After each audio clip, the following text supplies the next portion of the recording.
Welcome. So I just want to talk to you a little bit about our company and about how we grow abalone and how, let's see, a little bit about the biology of abalone and the sustainability aspects of abalone farming and shellfish farming.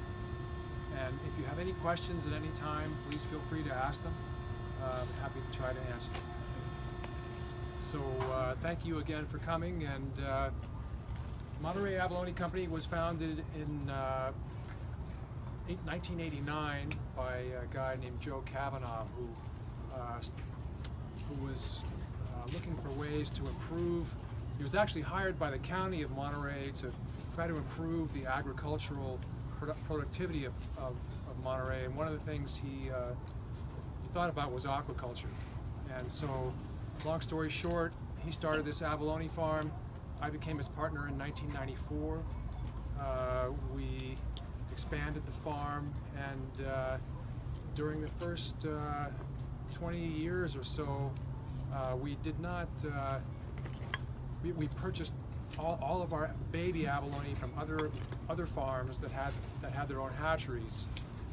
But then eventually we started our own hatchery. So now that's where we get our seed stock. And so,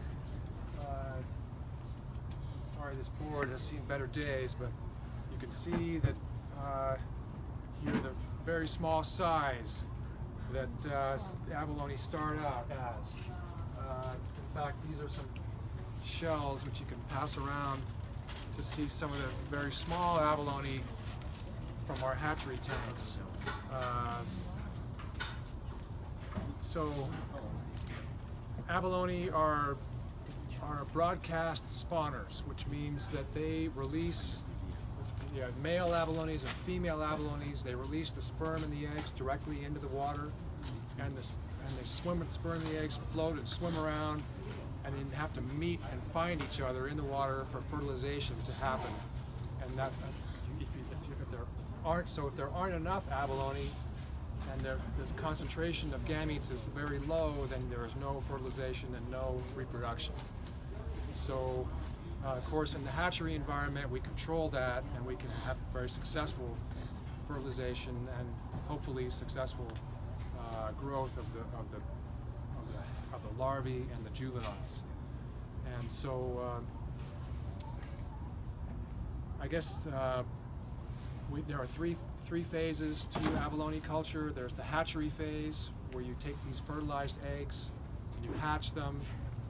They hatch in about 36 to 48 hours after fertilization, and then they swim around as microscopic larvae for about 8 or 9 days, and then they're ready to settle onto a hard substrate. So in nature, they would be looking for a rock with the appropriate kinds of algae that they can eat on the rock, and they would settle there.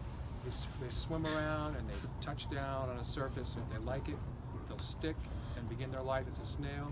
If they don't like it, they'll swim around some more and try to find an appropriate place. So that's the hatchery phase. Once they settle in the tanks, in our nursery tanks, then they're in the nursery phase, and they're crawling around and eating diatoms at first, and as they grow and they get to maybe this size, they can start eating seaweed.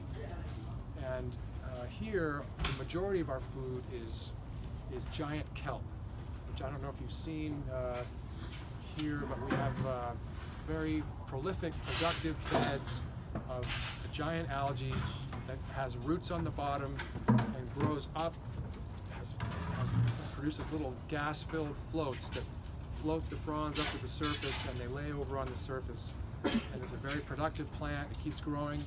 It's been recorded to grow 4 feet, as much as 4 feet in one day. Very fast growing.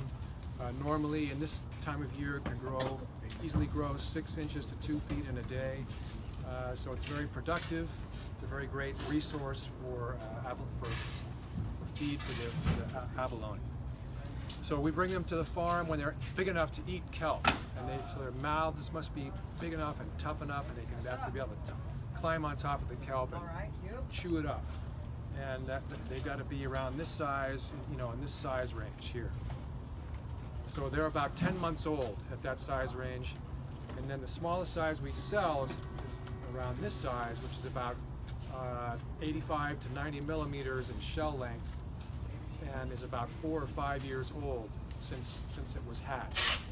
So it's a long process. And every week, so when they're here at the farm, we stock them into cages, and every week we pull up every cage, we hose it out, we feed it, check for predators, we put it back down, and we have maybe 250 cages, so we're just harvesting 4 or 5 tons of seaweed every week and feeding all these cages. It's a lot of labor, week after week, month after month, year after year, to produce these abalone.